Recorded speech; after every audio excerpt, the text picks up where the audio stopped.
O clonoma foi idealizado para dar um suporte às mães que desejam amamentar ou às mães que já iniciaram o processo de amamentação.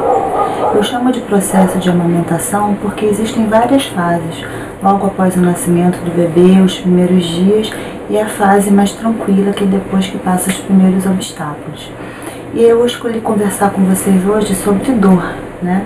Porque algumas mães têm dor ao amamentar. Então, para a gente poder entender isso, a gente precisa conhecer o corpo da gente. Porque, na verdade, amamentar não dói. Eu falo, amamentar não dói, mas aí você vê a sua prima amamentando e chorando. Vê a sua vizinha que amamentou falando que teve sangramento, que teve fissura. Isso vai gerar uma ansiedade, um certo medo em relação à amamentação. Então, por que acontece a dor? Após o nascimento do bebê, os primeiros 24, 48 horas, vai acontecer a apojadura. Logo após o nascimento do bebê, em função da explosão de hormônios que tem no organismo, o leite começa a ser produzido. É o colostro, é um leite viscoso e começa em pequenas quantidades porque a capacidade gástrica do bebê é pequena e conforme o bebê vai mamando, essa produção vai aumentando em função da necessidade do bebê. E o que acontece? Às vezes a mama fica um pouco inchada, pesada, e é necessário você ordenhar antes de oferecer para o bebê, porque você na verdade já está sentindo dor antes do bebê mamar. Então é preciso tirar um pouquinho do leite, ordenhar manualmente de preferência, espalhar esse colostro ao redor da auréola, porque ela vai limpar e proteger a sua pele. Outra situação que causa muita dor nas mães também é a pega incorreta. A partir da pega incorreta eu posso ter uma fissura. Como é que eu vou detectar se a pega do bebê está incorreta? Eu vou sentir dor no momento que o bebê encaixar, porque ele está encaixando errado. Se eu sentir dor, eu devo destravar a língua do bebê com o dedo mindinho, puxar a linguinha para que eu retire o bebê e reposicione buscando uma posição mais adequada.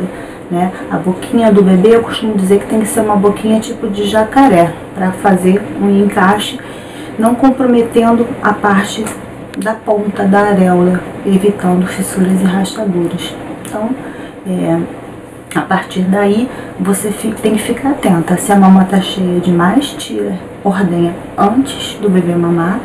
E se quando o bebê estiver mamando, você estiver sentindo dor, destrava o bebê e reposiciona. Assim você vai evitar uma fissura, que é muito complicado de tratar e é um desgaste físico, emocional.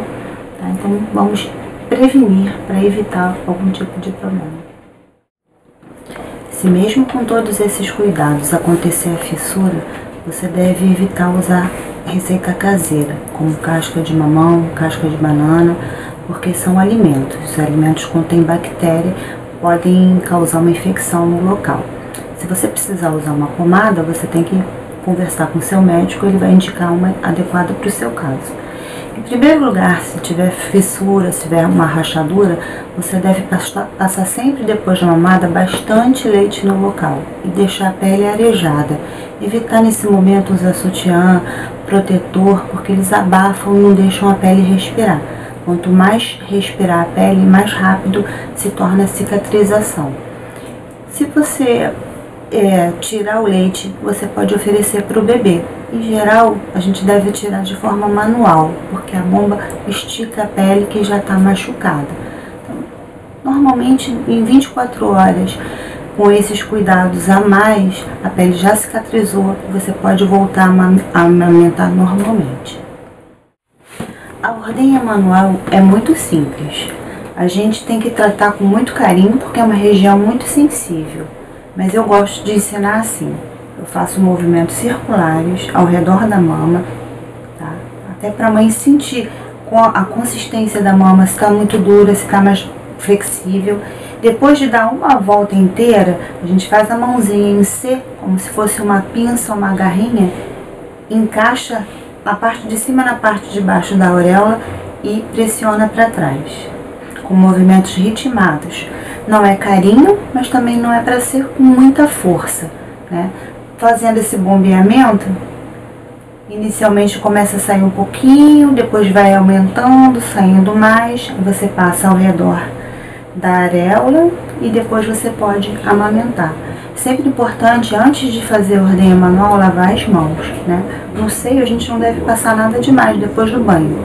A gente toma banho normalmente e depois, ao longo do dia, durante as mamadas, a gente vai passando o próprio leite. Mas sempre lembrar de manter as mãos limpas para fazer esse processo.